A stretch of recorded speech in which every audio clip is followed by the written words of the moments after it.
So just I'll spend a minute or two to recap what we were doing yesterday. This series,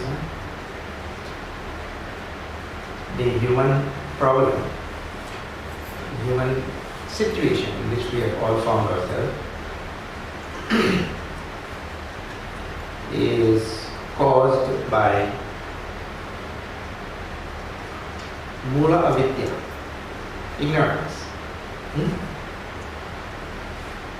And after ignorance, next word that comes in the Shastra is that ignorance causes what is called as moha delusion. And then under that moha delusion, the two big obstacles for all of us. And so all product from ignorance like this coming down is aham and mama. Me and mine. Tulsidas says all this avidya and moha and all of these things, those are too many big words. Very difficult to understand. So when Lakshmana asked Bhagavan Sri Ram, what is this Maya? Bhagavan says, this Maya is me and mine only. Because the others are too difficult to understand. But me and mine, everybody knows. So he defines Maya as me and mine. मैं ये मोर तोड़ते Maya. Jai was the कीने जीवन है. Me and mine itself is Maya. No need to talk about. Because really, if you get rid of some of these strong internal emotions which we have, identifications, it becomes very easy to remove this Maya and all. The manifestations are so strong. Like for example, if you are a smoker, so you have the desire for smoking and desire inside. But if no cigarette is to be found, what do you do now? You are in trouble. You will, by hook or crook, you will have to stop, isn't it? So even though the smoking of the cigarette is caused by the desire and the desire remains, if the outer thing, which is the more gross thing, if that is removed, sooner or later the desire also will go. It will not go so easy, but it will go. In the same way, we remove this me and mine now. That's why he said this me and mine itself is mine. So this me and mine. And then below that now is all the worldly durgunas which we all know. On a daily basis we have anger and greed and jealousy and pride and malice and all the things which we like that. So now, when Arjuna asked Bhagavan a simple question, Prabhu, Dharmasam Chetaha, my mind is confused as with regard to what I should do. What is the proper thing to do here? I fight and I kill all of these Kauravas and Drona, Bhishma, everybody who's on that side. Or I leave this battlefield and go away. Yet Shreya Nishchitam Gruhitam me, just tell me what is the best thing to do under these circumstances. In this question of Arjuna, Bhagavan identifies the basic and fundamental disease of humanity. The basic and fundamental disease. See, I told you, Arjuna uses the word Swajana. How I will kill my own people. And in the past he had killed many a person in battle. But they were not Swajana. Nobody was his own people. He was a great warrior, I told you, who fought with Lord Shiva also. So that Swajanam thing did not come. And actually speaking, all our confusions in life comes when we consider things to be ours. If it is not ours. One fellow went to Mahatma. No, one fellow lost $10,000. And he went to his guru. Mahatma Ji was sitting there. That Guruji, but he did not have to ask you. When the Guruji saw his face, he realized something is wrong. What is wrong? Guruji, what to tell you? I lost $10,000. Arey beta, why you are so worried about $10,000? You work and you make $10,000 and you are hale and hearty, you can work and make another $10,000. Why you are attached to money? Don't be attached to money and all. Just because you make 10,000, you make another 10,000. That will make you a greater person also. Worldly thing we should not be attached to. Bhagwan gave and Bhagwan. Okay, thank you, Guruji. That makes me feel better and all that. I feel lighter and all that. Maybe better. And he reflected on all this. That thing all went away. After 1 week, he came back to thank that Guruji. Then he saw that he was looking everywhere, lifting everything and looking. He said, Guruji, what happened? What are you looking for? He said, no, I had $20 somewhere here and I can't find it.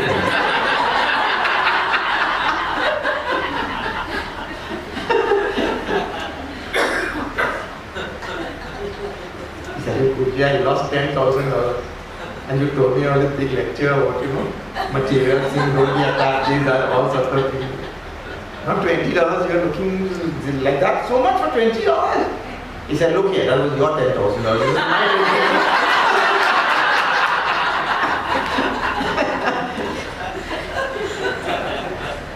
But where mine is concerned, $20 is enough. Huh? This is the world actually. That's why Tulsidas, this is every Maya, really. So Arjuna uses that word very clearly. He says, this word is Swajanam. And I told you the Gita started like that. Dhritarashtra is Mamakaha. Before telling about Pandavaha, Mamakaha.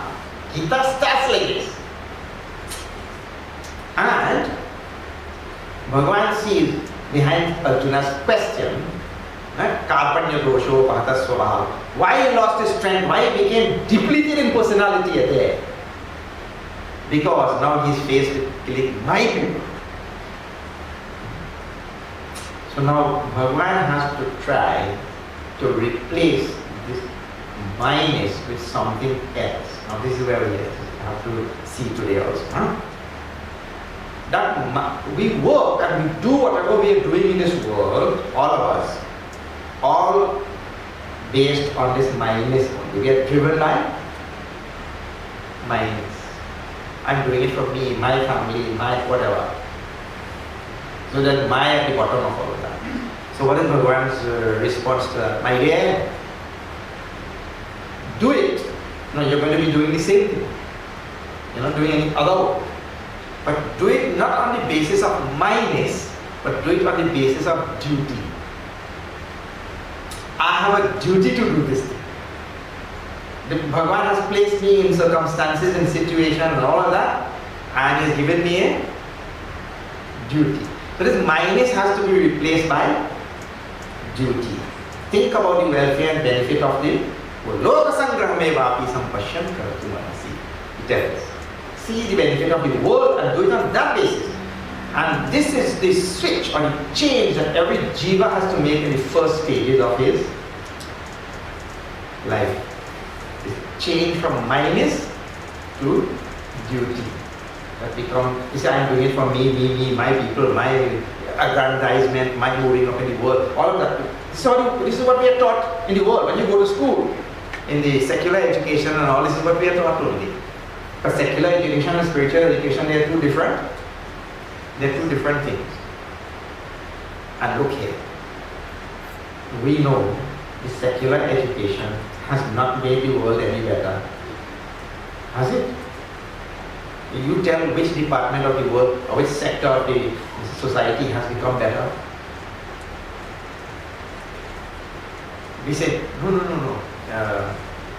Actually, one which people identify, what is that? Longevity has increased. Huh? So now instead of dying at 60, everybody die at 80. Huh? So that has increased. But if you think about how people are happier today than back in the day, no, you ask your grandfather. They will eat 2 mangoes and they'll lie down there and they're fine. Now we have a basket of mangoes and it's still not fine. Anyway, so happiness has not security in this world. No. They would break into an ashram also. No security is there. Oh God. Then relations between all countries and all this and all, they have improved. Every day they get worse. You see? No, I can go on like this. Now in medical field and all. And if this also answers the question, oh yeah, one department, one sector has improved. That is, if instead of dying at 60, now you die at 80, you get 20 years more. And every year, you get 20 years more to buy medicine only. And all the money that you saved up in the first 60 years, now to spend it for the big pharmaceutical companies. You know that, man. It's just to keep you going so that you will be able to spend the. So really, if you see, we have not communicated. In the old days, the European powers came here and they killed so many natives, isn't it? All in Mexico and all, they killed. One fellow by the name of Cortez, he was killing 1,000 natives a day. That was his sankalpa. And now, that killing has stopped. And just shifted. You just go to the Middle East and you kill children, kill everybody. You know.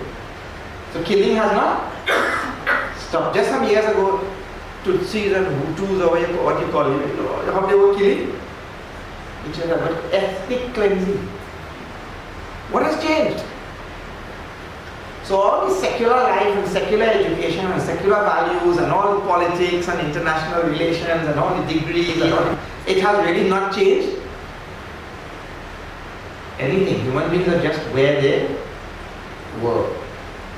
So the spiritual path is being taught in Bhagavad Gita, and the crux of the matter is, in all of this teaching now, Bhagavan has to make Arjuna act not on the basis of minus, but on the basis of duty, which we call in Sanskrit language dharma. What are the meanings of dharma? Among all these so many meanings. You have to act on the basis of dharma. It is my duty to do what I am doing. When if a switch is made, that person becomes from secular to spiritual. The spiritual shift has to be made like that. Huh? Now, I told that in doing this, we are slowly removing this minus and this I-ness and all of that sort of thing.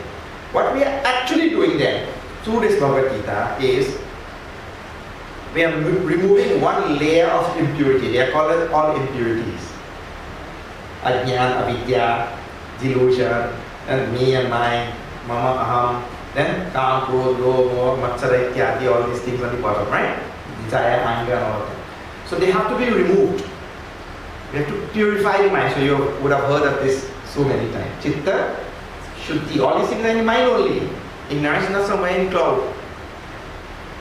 Actually, nowadays cloud has a lot of knowledge. Ignorance is not in cloud. So, in our mind.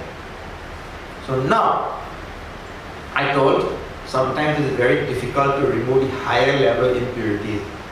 We have to start with the ones down at the bottom. The real effort, if we do, and you know, that's like any other course in life. If you want to learn to play tennis, you only heard the word tennis and you don't know. First somebody has to show you what is a racket. Then they also has to show you how to hold the racket, isn't it? Where anything, such basic things. So the basics of spirituality really is to start dealing with all this calm, krodh, and lobh and all of these things which I told you about last night, right? So now, in that regard, I'll tell you that the most powerful among them, in this bottom layer of impurities in the mind, the most powerful among them is this thing called as calm. If we take care of one, it is like this. You know, you have a table with 4 legs. So, if you want to pull the table, you don't have to hold the 4 legs. You just grab one leg and pull. The others will will come along. In the very same way, if we deal with this fellow called calm, the others will take care of themselves. At the end of chapter 3, in the chapter 3, Arjuna is asking, Prabhu, Atha kena prayuktoyam papam charati purusha anichannapi varshneya baladivani yojitaha. What is this thing that causes me to do pap? Just like I was not translating Narak and Swarga and all that, I am not translating pap also. Pap word I hope you know. Let me give you a rough translation for those who have not heard the word. We translate in English very badly as sin. But it's a very bad translation. And you just say the word pap. So what is this thing that causes me to do pap? Against my will even. And there Bhagavan replies, my dear, Kama Esha, Krodha Esha. There is no need to put that Krodha because the progenitor of Krodha is Kama only. We'll see just now. And at the end of that chapter, chapter 3, he says a very nice thing. Very forceful. And that's why I did tell we chant our Chinmay so softly, and Bhagavan is speaking with vehemence, and we chant.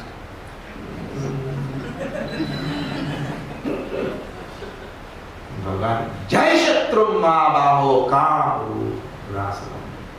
Means you slaughter is calm. Jahi is a very strong word in Sanskrit. Kill this calm. Kama janami te mulam. Sankalpa that I say. And yet it's root in scripture, it is told. But no, Bhagavan himself does the genesis of this calm. So we'll do that today. It's a very central teaching in this Bhagavad Gita. See the genesis of this calm, because it is the karma that causes all, is actually the progenitor of all of this bottom layer of impurities. Well, if we get rid of this fellow, I'll show you just now. So now this is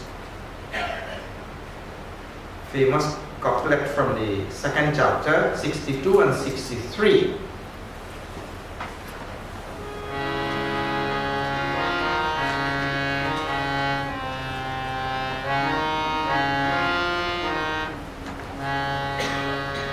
Hare Krishna, Krishna Krishna, Hare Hare, Hare Krishna, Krishna Krishna, Hare Hare, Jayatu Vishaya Pumsa. Krishna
Pumsaha means a human being, huh? And Vishaya means an object. And Vishayana is plural. Huh? So some object. So what a human being does, he not only looks, he doesn't say pashyati, pashyataha. He doesn't say look. He says dhyayataha. That fellow meditates on that object. Instead of meditating on Paramatma, he meditates on object. Meaning to say what? Meaning to say that he looks and goes on ruminating, pondering, thinking, how this thing will give me happiness. Actually, at the back of his mind is two things. One is, it will give me happiness, and how I will get it. So now, he meditates on objects like that, and he develops an attachment for that object, and then he develops a desire. He says, Dhyayataha Vishayan Pumsaha Sangasteshu Pajayate. He develops an attachment, and he thinks I cannot do without that thing. And then he develops a desire for that. Dhyayataha Vishayan Pumsaha Sangasteshu Pajayate. Sangayate Kama. Not Kama, desire for that thing. When that desire comes, well, it is downward spiral. Because anything that proceeds thereafter is trouble. After desire, anything that ensues is going to be trouble. So let us just see all the things that can happen there. So I desire that object. Now desire has come after all the meditation and all that.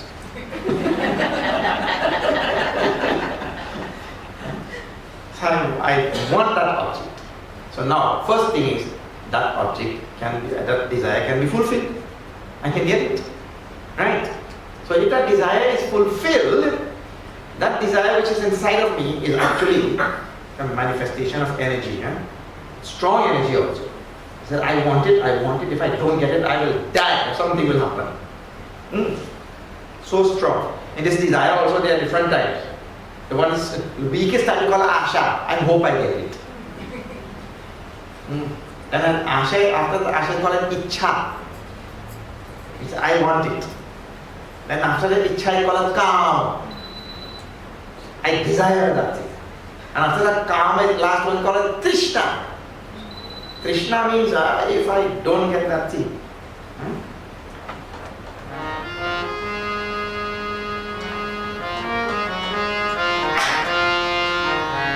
जो तू मिटाना चाहे जीवन की तृष्णा, जो तू मिटाना चाहे जीवन की तृष्णा, सुबह शाम बोल मन में कृष्णा कृष्ण कृष्णा, सुबह शाम बोल मन में कृष्णा कृष्ण कृष्णा, जो तू मिटाना चाहे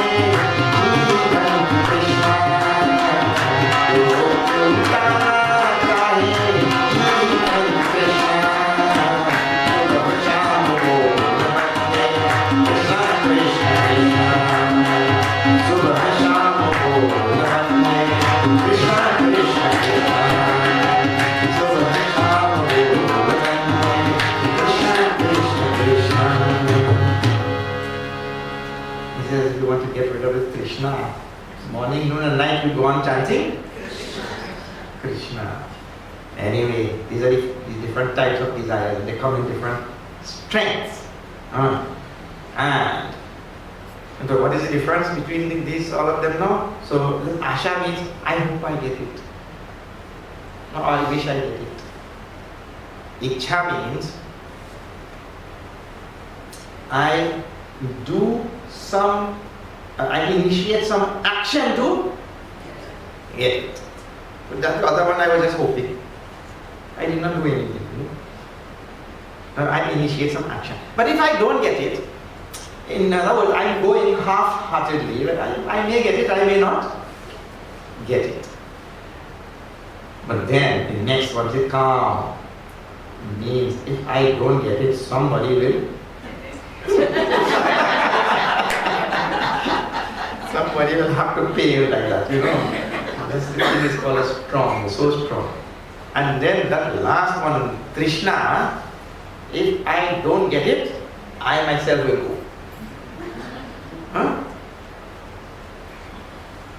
He's ready to give up his life also. They call it Krishna. And that happens, So many people. He's going to commit suicide also. Because he cannot get what he wants. Yeah. And one man was going to commit suicide and somebody asked, where are you going? He said, I'm going to jump off from an 8-story building.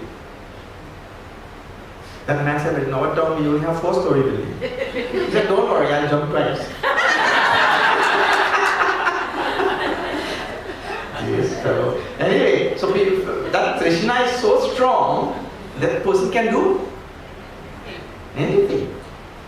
So now these are the four types. Now see, I'm telling you, if it is fulfilled, that energy which is there inside of desire, if that thing is fulfilled, that energy metamorphosizes into low greed. Because there is no person in this world who has gotten 1 million and he said, enough. You just think, this is actually really thing. If you give this fellow 1 million today and he says thank you, and tomorrow you come and you tell him, I have an extra million, will you take it? He'll ask you, you are asking answers? In Trinidad language, you are asking answers. What question is there? Even though he has 1 million already, the neighbor right there is a pauper. He has nothing. This fellow will never tell, no, I have 1 million already. I'm okay. You please give it to that fellow, he's a pauper. Anybody will tell? That doesn't happen. So if that fellow's desire is fulfilled, that energy metamorphosizes into low. Karma changes into low. If that desire is not fulfilled, that same energy now metamorphosizes into growth. Who was the one who came in the way of my not getting this thing? In the way of my getting this thing? Who prevented me from getting it? And that fellow will have to pay now. So because this energy has now changed its face. The energy, like in your drama, you go backstage and put on another costume and you come out. So the energy puts on another costume, that thing we call as growth. So if it is fulfilled, it is trouble. If it is not fulfilled, it is still trouble. If it is, now see, in this not fulfilled, if it was somebody who is reverential, I can give you a real example. One day I was sitting in New Delhi, on the floor like that, and Guruji was sitting here. So I came there and said, Guruji, tomorrow you're going to Lucknow for Yajna. Can I come to the Lucknow Yajna? He said, no. So now, my desire is thwarted. But it is thwarted by somebody reverential. Now you can get angry, isn't it? You can let that energy transform into anger. So what it transforms into? Depression.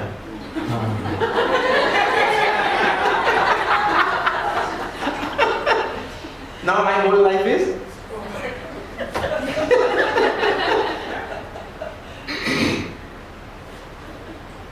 I'm telling, if anything this happens after that desire is trouble, one trouble after the other. Desire has no good outcome like that. Therefore, the rishis tell, but we should have all this desire that we have, we should now collect that energy and desire. That is why that word is come, Tivra Mukshutvam. Muktum ichhami iti mukshutvam. I desire moksha. That energy has to be redirected or transformed into this desire. And that is the desire that will remove all of other desires, and it itself also will drop. Otherwise, any other use of this desire thing. Anyway, that's a whole long lecture by itself. But now, Bhagavan is telling, from this meditating on objects, this jiva find themselves attached to those objects. Then he desires those objects. And then there's a, what do you call it? Ladder of descent. Then Uddinasha Pranashati, these verses are there, right? These words are there. He gets destroyed. So now, Bhagavan tells at the end of the third chapter, the last line which I told you, this desire has to be. Now people have some question and all this thing, Swamiji, if we don't have desire, we will not do anything in this world. Yes. Because desire is at the root of everything. So now I will tell some little bit more about this desire. Because it is at the root of this Bhagavad Gita. All this bottom layer of impurities has to be removed. If it had not to be removed, Bhagavan will not be dealing with it here in the beginning of this Bhagavad Gita, isn't it? So now, I may have told you this before, but you have to take all your desires like this, let us say. All our desires like this, right? So now we're going to do division. Some of our desires are called as legal desires, and some are called as illegal desires. Right? So what you do, you take all these illegal desires and throw them out. Now you bring all legal desires here. Now in these legal desires, there will be some which is called as moral, and there will be some which is called as immoral. Because smoking and drinking are all legal only. Correct or not? And now in this country, ganja also. All the way up to the Prime Minister too.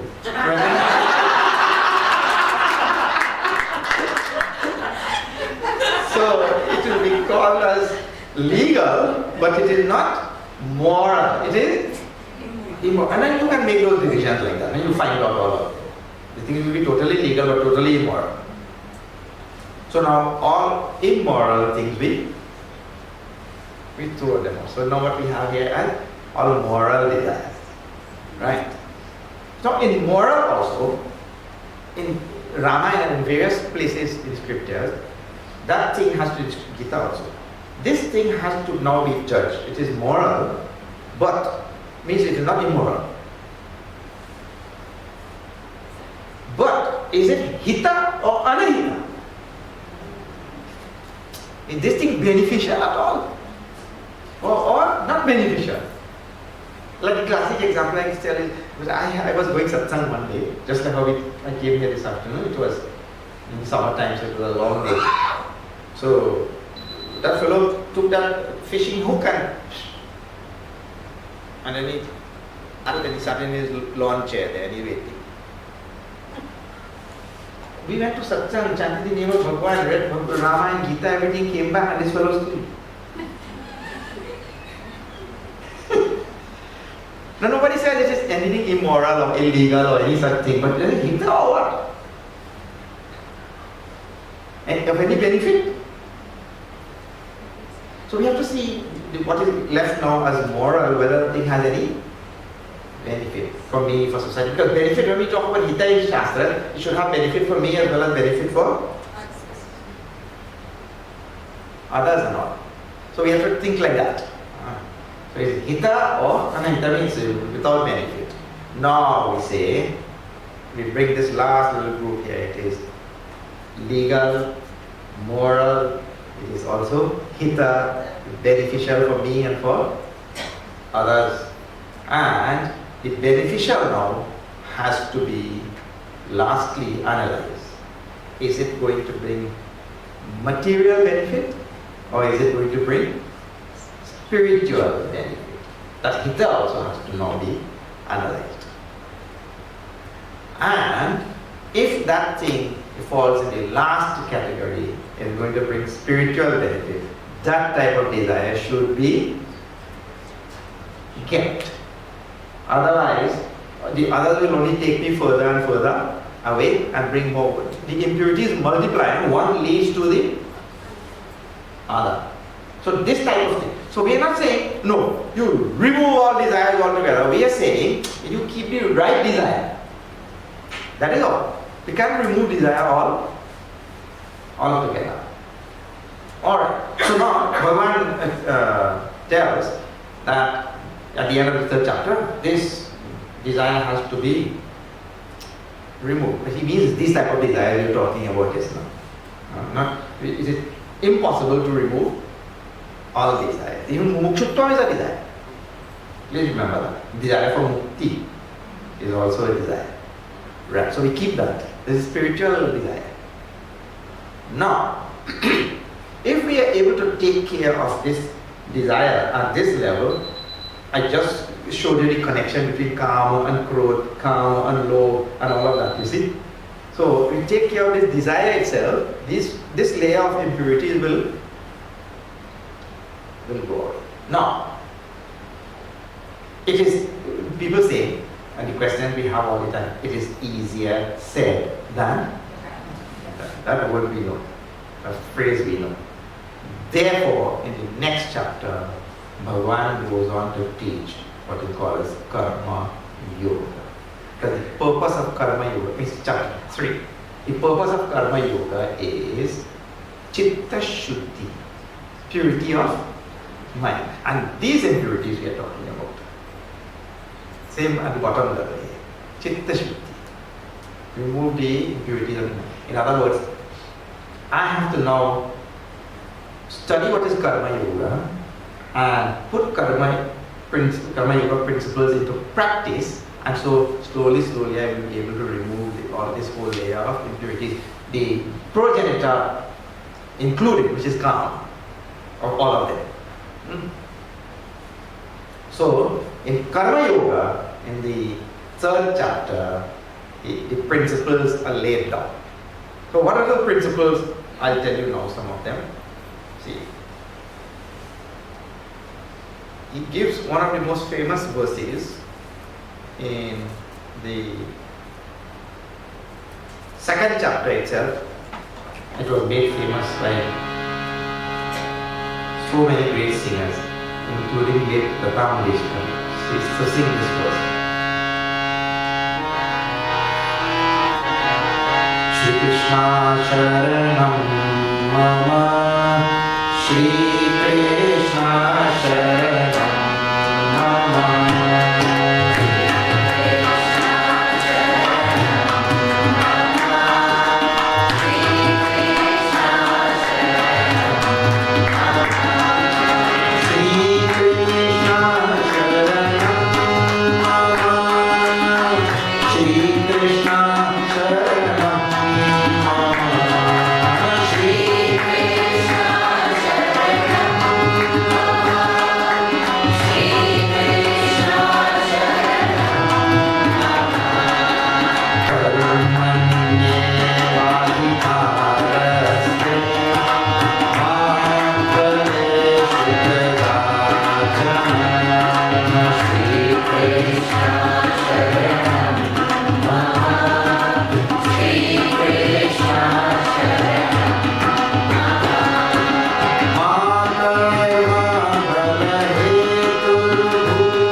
Such a nice famous verse.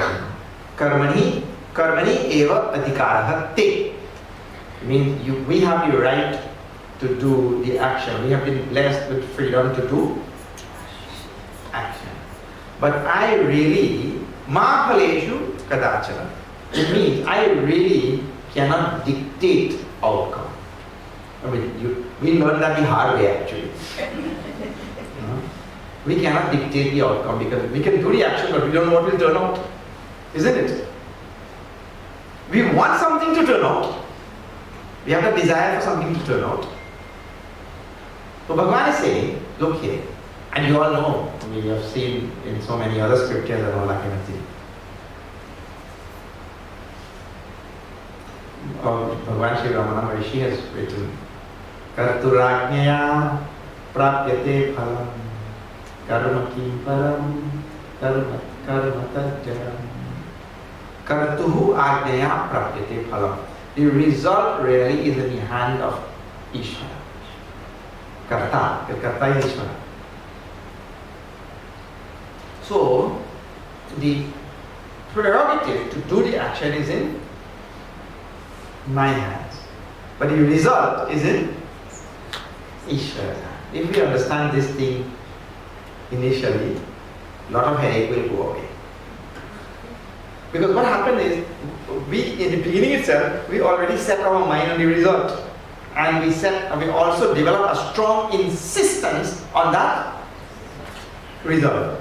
It means to say, Ishvara may have something in mind, but I am insisting on what is it? My mind. Now, if I understand the principle of karma and karma phala, then the principle is I have the prerogative to do the action and the phala is in Ishvara's hand. So therefore, why should I go on worrying about the result? Let me just concentrate on what prerogative I have, what freedom I have. You see? So, the basic and fundamental thing in Karma Yoga now is to start by understanding this thing.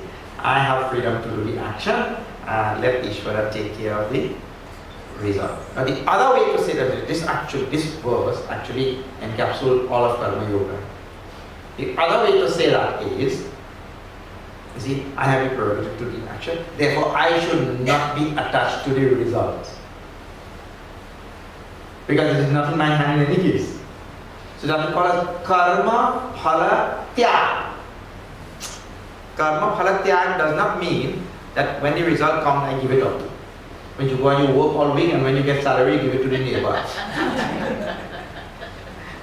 Because the result of your working all week is the salary, then you don't give it to the neighbor. Karma phala tyag. Tyag doesn't mean you. It means here, when I have looked at the world in which I live, the world teaches me that actions A, B, C together will lead to result D. And this is what I learned from society and all that kind of thing, right? But I also learn that A, B, C actions together may not necessarily bring D. That also we learn, huh? Because there is another factor inside of there that's called Ishvara. It doesn't happen all the time. The world may teach me ABC brings D, but we know that does not always happen. If it used to happen, this would have been a totally different world. Because everything we desire and work for, we would have gotten it, isn't it? This one change in some one little principle would have put us in a totally different world altogether, unimaginable world. And if everything we desire and work for, we got it. Actually, I don't know if people would have still been working.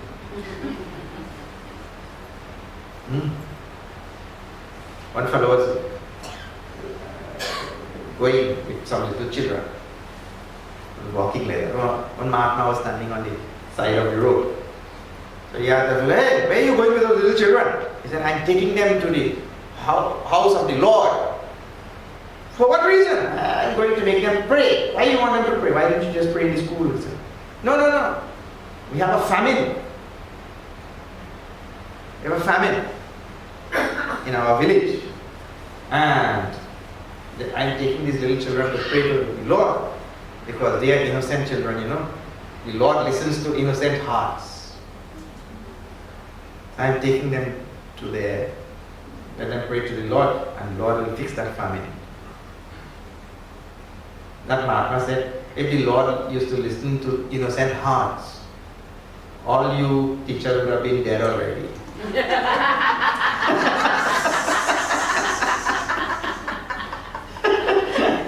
Because all children, I hope my teacher does not come to school today. I hope they get in an accident. I hope something happens. The Lord listens to innocent hearts like this, like nothing. And actually, if every wish we had were fulfilled by doing some action, today I think all people would have stopped also, because we'd have gotten everything. But it doesn't work like that. A, B, C actions together, put together, may or may not lead to. That is the law. So now, if I understand this and I accept this thing, in Karma Yoga, I just go on doing my karma. So they call it Karma Phala Tyaga. Now next important thing is Karma Yoga. This is called as Ishvara Arpana Buddhi, or Krishna Arpana Buddhi. And what this actually means, what this actually requires from us, is to remove what we are talking about just now. The basis for doing my action is minus me and mine. This is the basis all of us are using at the moment. But the basis of my action should be, I am doing this thing for Ishwar. I am doing this thing for my Krishna. I am doing this thing for my Bhagavan Ram. Whichever Ishta form of the Lord, you have to say that I am doing this. I am taking care of these children. I am doing this job. I am taking care of this household. I am doing whatever I am doing for my Ishvara. This is called as Ishvara Arpana Buddhi. Not the basis should not be I am doing it for me, and then we calculate also. By the end of 20 years, I'll have this much. And when I get this much, then people have all sorts of nice big plans and all that kind of thing, isn't it? Rarely we do so much of calculation. Then what happened? We realize the whole life has gone. And when the calculation that I would have enjoyed it, now you have to give it to the pharmaceutical companies also. So all the calculation and all that kind of thing, I am doing this for Bhagavan, and let Bhagavan take care thereafter. Let him do what he does, and I will do what I have to do. But with Ishvara Arpana Buddhi. So, Bhagavan tells this thing in the 3rd chapter to Arjuna in a very famous line. This thing is called as Loka Sangraha. I am doing it for the benefit of the world.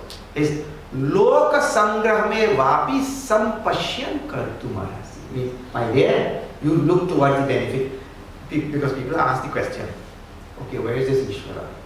I will do it for him. Where is this Ishvara? So, the great sages and the saints and even Bhagavan Shri Krishna now is telling me very nicely, if you want to find God, serve man. Have you heard? The Ishvara is manifested as this whole Prakriti, manifested as this whole world. So if you want to do it for Ishvara, do it for the benefit of the world. So that's the phrase Bhagavan uses, Loka Sangraha, for the benefit of humanity. And he says, this is actually the means. In Sanskrit languages he said, Atmano mokshartham jagat hitaya cha. I seek my own moksha, but through the world. Not that I seek my moksha at the expense of the world. But this is what the world is trying to do, and it doesn't work. I seek my moksha through the world. Means the world has to have the benefit. While actually when people ask why all the suffering and all the things are there in the world, the great Count Tolstoy mentioned at one place, when somebody asked him this, why there's a law and all this suffering is there in the world? And really suffering is there in the world for my moksha. Because when I serve this world, the suffering may not go away, but I will get moksha. Swami Vivekananda ji also used to tell this thing. That the world is like a dog's tail. It is, curled up like this. So you straighten it out like this, and you let it go. Then it will go back like this. Vivekananda ji used to say. Again you straighten it out, and you let it go. Then it curls back right up. So somebody said very nicely, it's like a stain on this kurta. So you put some detergent there and you give some. In the end, the stain is still there, but your hands become very clean. So this is the nature of the world. You will try to straighten it, it will curl back up, but in doing that, I become purified. I have to do it, I am doing it for Bhagavan. Like that. Ishvara Arpana Buddhi.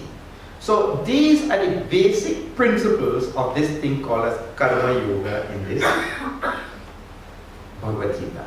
So now if this Karma Yoga is followed, Chittasya Shuddhaye Karma, Bhagavan Venkataraya says in his Vivek Chudamani very nicely. This karma, if it is done properly with this attitude, it will remove this layer of impurity. Because this thing tackles very direct. If you see all the principles of Karma Yoga, it tackles very directly karma. Because karma is related to me, and I am shifting now this focus. Now I am thinking about you. I am thinking about the world. You see? So it removes this main impurity called as karma, and this layer of impurity is removed by Karma Yoga like that. Huh? So, but we have to imbibe the principles of Karma Yoga. If we don't, then this thing will not work. Now, interesting thing. I am telling you all of this, and if you listen with Shraddha, you will be inclined to follow. If you don't listen with Shraddha, it just becomes an intellectual exercise. So in Bhagavad Gita, you see this is third chapter, in the fourth chapter, Bhagavan continues this same Karma Yoga, but he introduces a very, very important line and a very important idea, and this thing is called as Shraddha. I want to tell you a little bit about this now. This is now 439.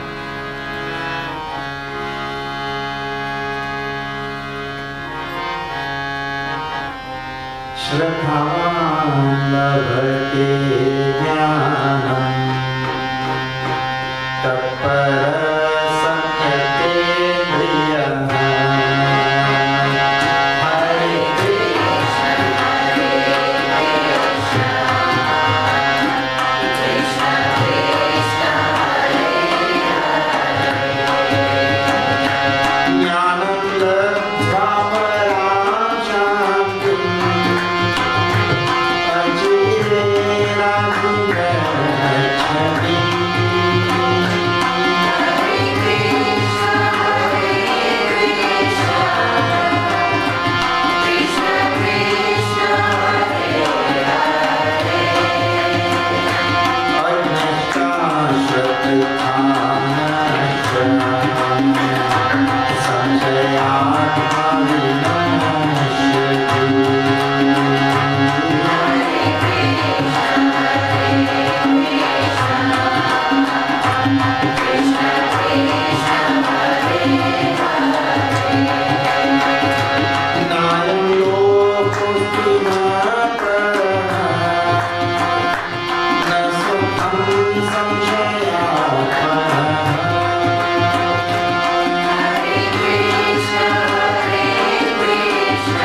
Prayalal ki jai. In this whole spiritual journey, Bhagavan did not mention this word to Arjuna before. He may have been looking at Arjuna's face and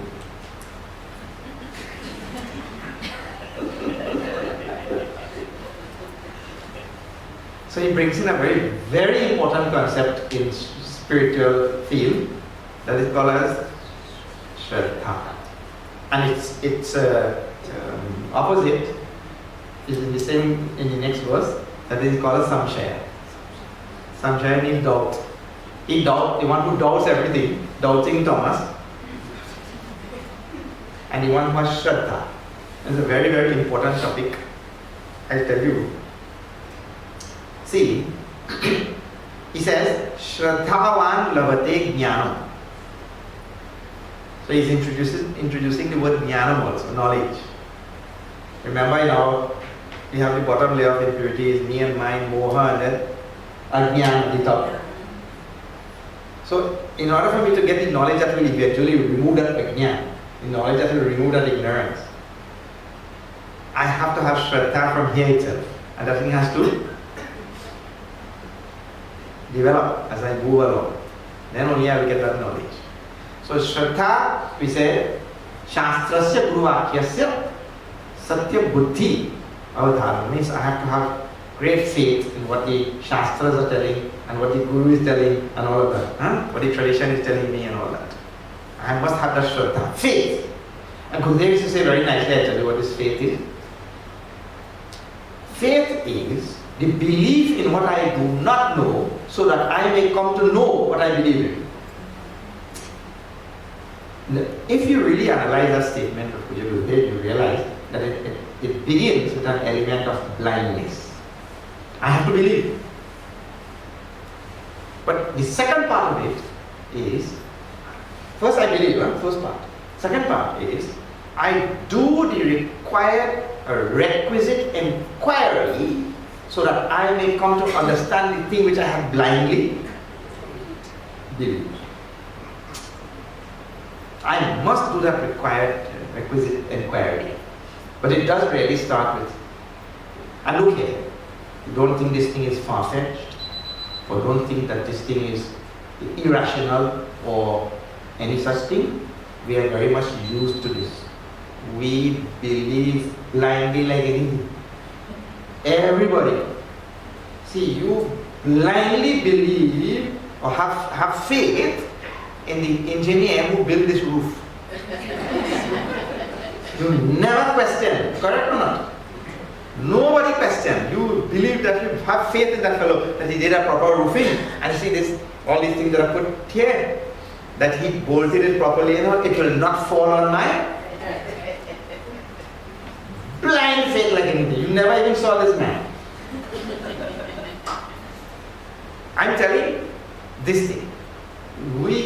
These two things actually, faith and love, we have an abundance of these two things.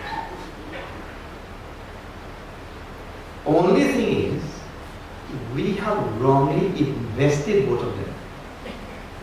When you make a wrong investment in the stock market, what happens?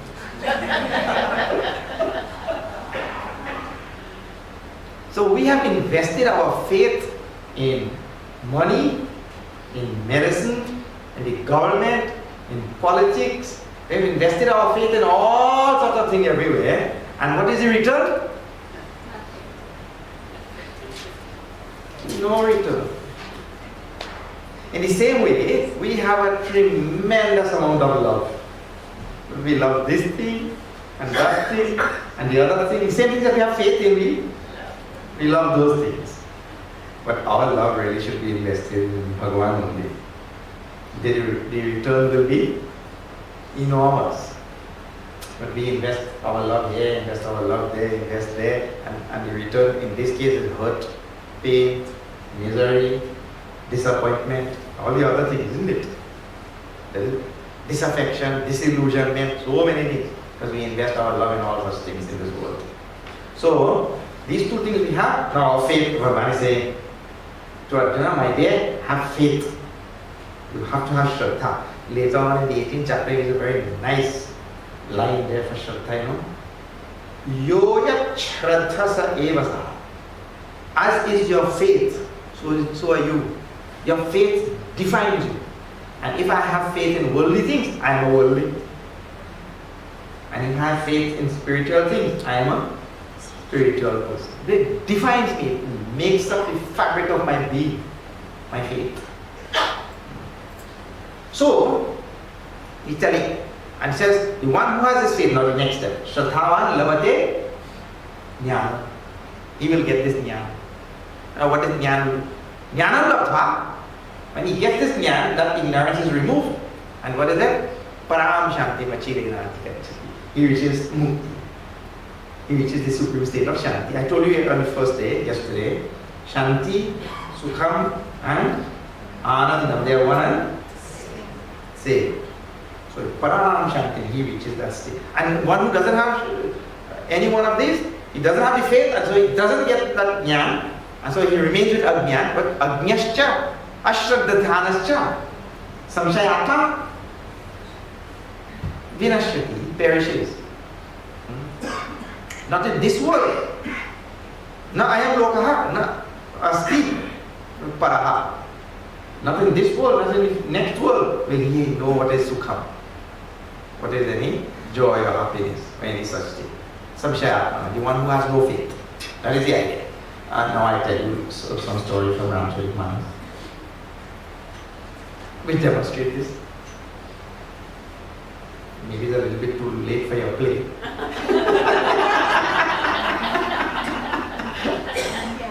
But you will get good ideas. Let me tell you this.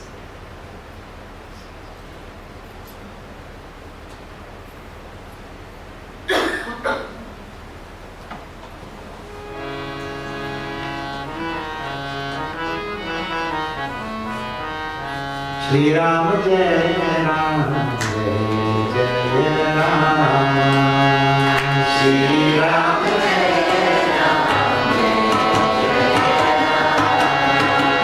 Hari Pat Roop Jai Jai Shri Ram Jai Ram Sujani Sarana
Shyamal Ramchandra की कृष्ण कन्हैयालाल की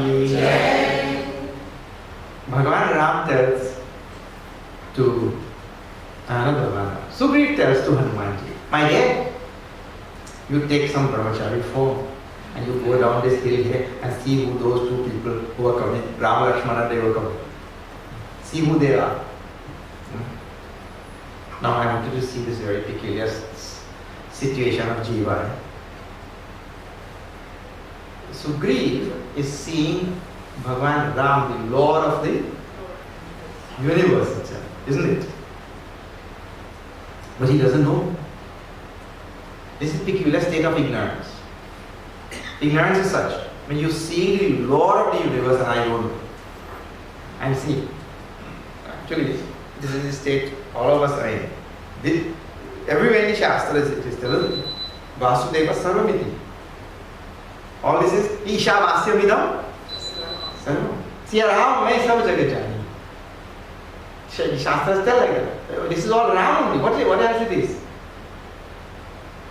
But the peculiar state of the Jiva is like Sugriv there now. He's seeing the Lord himself and he's telling Hanumanji, go and see who that is.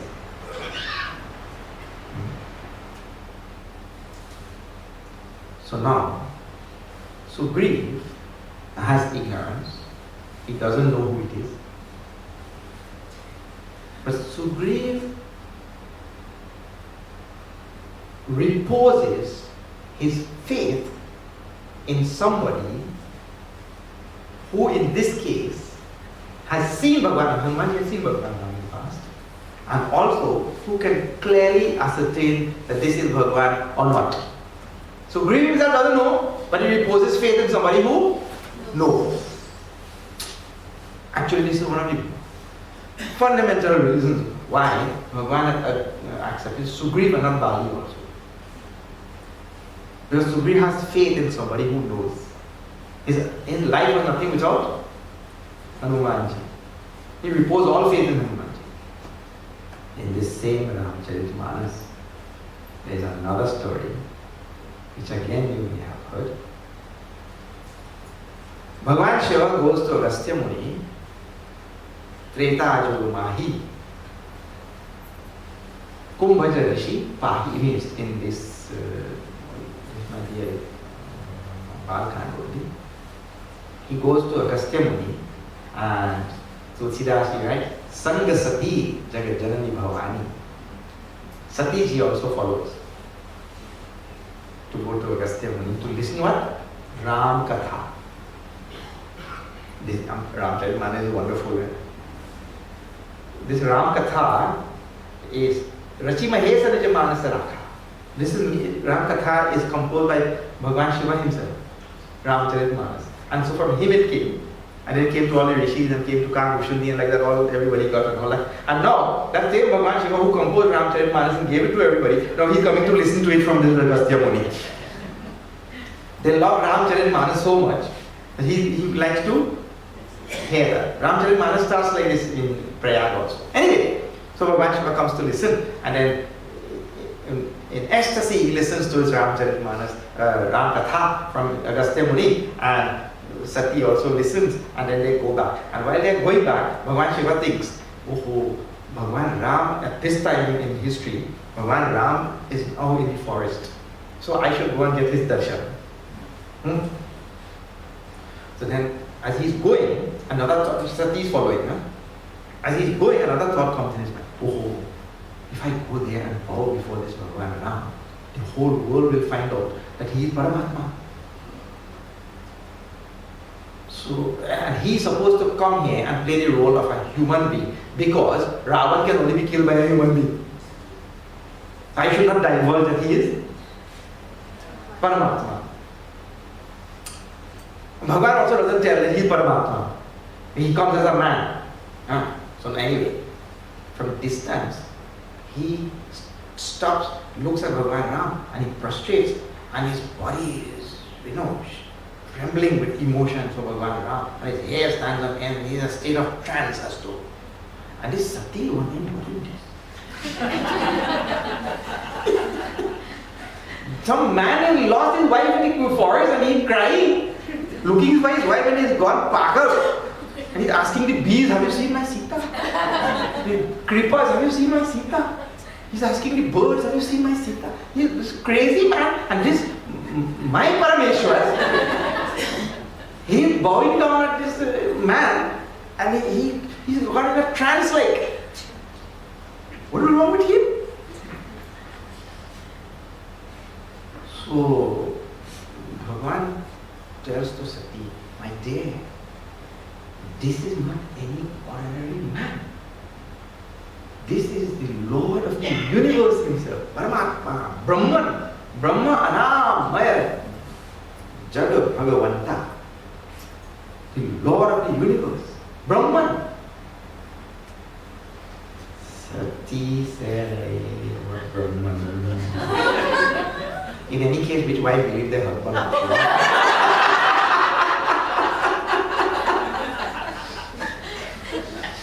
Not believe it. A word he said. And not you may have heard that story before. That story unfolds into a big thing. And in the end, even though Bhagavan Shiva had told this is Paramatma, Brahman, reality, she believed. How that story ends, you know. Sati dies. The story goes till Sati. Sati dies. So, here is somebody who knows. And Sugriv reposes his faith in somebody who knows. And Sati does not repose her faith in somebody who knows. So it doesn't matter whoever it is. It may be a monkey who reposes faith in somebody who knows. And it may be the Jagat Janani Bhavani who does not repose faith in somebody who knows. See the outcome is Samshayatma Vinashati. This is the teaching of Bhagavan Shri Krishna. The one who has that doubt, it doesn't matter, Parameshwari. Gone.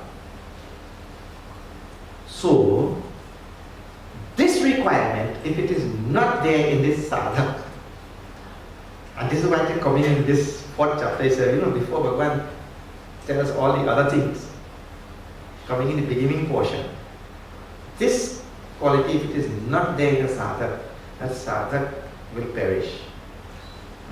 This is absolutely essential. So now, Shraddhavan eventually lavate jnana. And he's telling it from here. Before he gets to the jnana portion, way down in the 13th chapter. He's telling from here itself. Because it is required here also. Whatever the Shastra is telling, whatever all things are telling. We have to have that Shraddha. Very firm Shraddha. Okay. Now, I will tell some other things and then we will continue this thing tomorrow.